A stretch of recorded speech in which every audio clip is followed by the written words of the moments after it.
इस वक्त हमारे साथ बात करने के लिए सरिता बाजोरिया जी हैं, जो chamber of commerce and industries के पूर्व अध्यक्ष हैं। सरवन बाजोरिया की पत्नी है। आज उनके साथ चैन स्नैकर ने गले से चैन उड़ा लिया है। आज सुबह की ये घटना है। मैडम, क्या हुआ था, पूरी घटना बताइए। मैं 5:30 और 6 के बीच में वॉकिंग निकली थी। वॉकिंग करके मैं लौट रही थी, तो घर पहुंचने के पहले 10 डेग आगे ही 2 बच्चे आए मोटरसाइकिल पर, और वो आगे बढ़ा और फिर मुझे देख करके रिटर्न हुआ और दीवार के पास बाइक लगा के और मेरे चेन में गला में हाथ डाला। ये कितने बजे की घटना है? ये 6 बजे की घटना है। सुबह 6 बजे। सुबह 6 बजे। आप मॉर्निंग वॉक पे जा रही थी? मॉर्निंग वॉक पे जा रही थी। कितनी की संख्या में अपराधी थे और मोटरसाइकिल से? दो लड़के थे मोटरसाइकिल पर। अच्छा।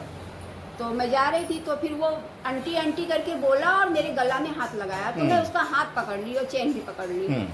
तो वो मुझे जोर से धक्का दिया और मुझे गिरा दिया।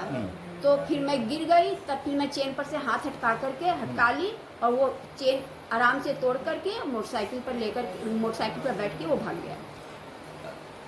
तो ये पूरी तरह से मतलब गले में खराश है और हाँ, जान भी जा सकती थी आपकी। हाँ, किस तरह से उन्होंने जो इस तरह से चैन छीना, इस तरीके से वो धकेला ना कि मेरे पैर में ऑपरेशन था। फिर मुझे चेन तो छोड़ना पड़ा। सोने की चैन थी? हाँ, सोने की चेन थी। मुझे चेन तो छोड़ना पड़ा और मैं किसी तरह बस उठी, कोई भी नहीं था।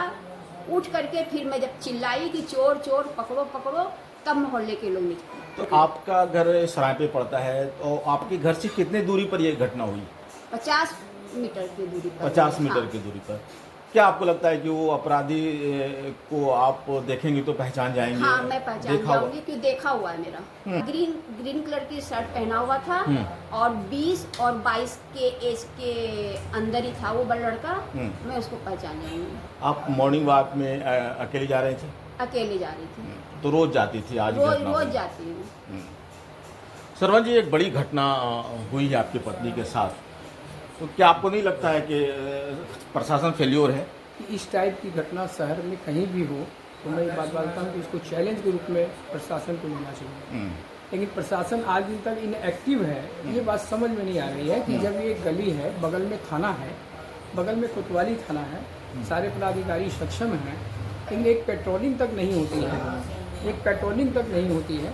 ये थोड़ा सा अच्छा नहीं लगता है। मैं जब चंबल में था तो मैं बराबर सिंगर साहब से, एसपी साहब से, डीआई साहब से मिलता था। मिलकर मैं शहर की कुछ चर्चा करता था और वो लोग एक्शन लेते थे। लेकिन अब इसमें मैं देख रहा हूँ कि कुछ भी ऐसा नहीं हो रहा है।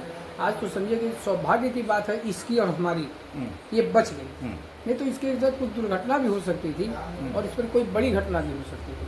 आज ये बच्चे, छोटे छोटे बच्चे आते हैं, इसमें फॉलोअप करते हैं, इस ढंग की घटना करते हैं, जबकि मैं थाना मेरे बगल में, तो कम से कम थाना को सिविल में भी 1 अफसर 2 अफसर को चंद दूरी पर थाना है चलाना चाहिए। जबकि ये सुबह लोग मालूम है इस बात की सारे शहर को कि मॉर्निंग लोग वॉकिंग में महिलाएं भी निकलती हैं, पुरुष भी निकलते हैं, स्त्रियां जो है वो सत्संग में भी जाती हैं। और मैं एक बात बताता हूँ, ये अगर विडम्बना ही होगी कि भागलपुर शहर की स्त्रियां, बच्चियां अगर इस ढंग से क्रस होती रहेगी तो शहर का बहुत ज़्यादा बदनामी होने वाला है। जबकि भागलपुर बहुत अच्छा शहर है। मोटा मोटी समझिए आप 1.5 से 2 लाख रुपये करना था।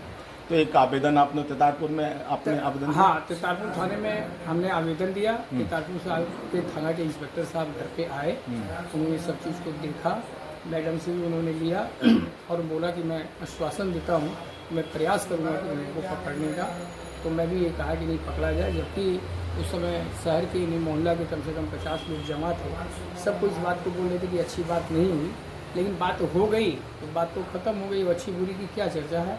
तो मैं प्रशासन से एक ज़रूर रिक्वेस्ट करूँगा कि भागलपुर शहर बहुत अच्छा शहर है, उगता हुआ शहर है, इसमें इस ढंग की पेट्रोलिंग की व्यवस्था डे नाइट की कि कम से कम महिलाएं और पुरुष कहीं इन लोगों के शिकार नहीं हो सके। और सबसे बड़ी बात है, उनका हिम्मत का दाद देना पड़ेगा कि मेरा घर है, मेरे घर से मुश्किल से 15 से 20 डेग आगे वो क्राइम कर रहे हैं। इसको ये घटना होती है। हाँ, क्राइम कर रहे हैं, औरत को धक्का देके गिरा रहे हैं, चैन इस ढंग से खींच रहे हैं कि उसका गला रहता चला जाए।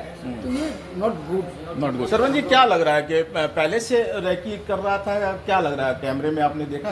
कैमरे में हमने देखा, रैकिंग में एक लड़का लाल ड्रेस पहन के आके रोड के उस पार में खड़ा होता है, 2 लड़के मोटरसाइकिल पर चल के आते हैं। ये लड़का जो लाल रंग का शर्ट पहना ये इसको लाइन देता है, वो तुरंत लेफ्ट लेके घुसते हैं, घुस के डायरेक्ट अटैक कर लेते हैं, कोई भी समय नहीं लेते हैं। जैसे ये गिर जाती है इसका चेन एकदम जैसे नहीं कोई मतलब बाघ किसी को छिलता है उसी ढंग से इस लेडीज का आप देख पाएंगे। इसका जो कलर गले का क्या है कि पूरा गला कट जाता है। ये तो भगवान की कृपा है और मैं कहता हूँ कि संजोग है हम लोग का अच्छा ही होगा कि ऐसा कुछ नहीं हुआ, जबकि इसको अभी तकलीफ भी है, जबकि इसके पैर में दोनों ठेलों का ऑपरेशन कराया हूँ। अगर वो ठेलों के बल होती तो ठेला भी इसका चला जाता आज। लेकिन ये अब क्या बताया जाए, जो भी अब सरकार उचित समझे, यहाँ के जो भी हमारे पदाधिकारी हैं, वरिष्ठ पदाधिकारी हैं, उनसे भी मैं रिक्वेस्ट करूँगा कि ऐसी घटना हमारे साथ तो हो गई वो तो ठीक है, लेकिन शहर में नहीं हो, इसको जो है पूरे केयर से जो है इसको लेने की आवश्यकता है।